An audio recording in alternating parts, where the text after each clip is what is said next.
আমার মেয়ে এখন ১.৫ বছরের। এখন সে অল্প অল্প কথা বলতে পারে।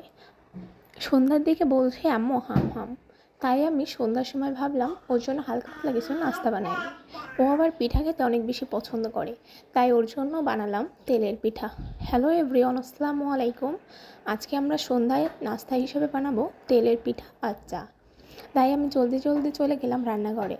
গিয়েই আটাটা চিনি দিয়ে গুলে তাড়াতাড়ি ওদের জন্য তেলের পিঠা নাস্তা বানানো শুরু করলাম। দেখুন, এখানে অলরেডি আমি তেলের ভিতরে পিঠাটা দিয়ে দিয়েছি। পিঠাটা অনেক বেশি ফুলছে।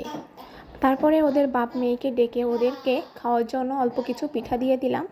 ওরা রুমে গিয়ে বাপ মেয়ে বসে চা আর পিঠা খাচ্ছিল, আর এদিকে আমি বাদবাকি পিঠাগুলো বানানো শেষ করলাম। বানানো শেষ করে এসে আমিও রুমে বসে ২-১টা পিঠা খেয়ে নিলাম।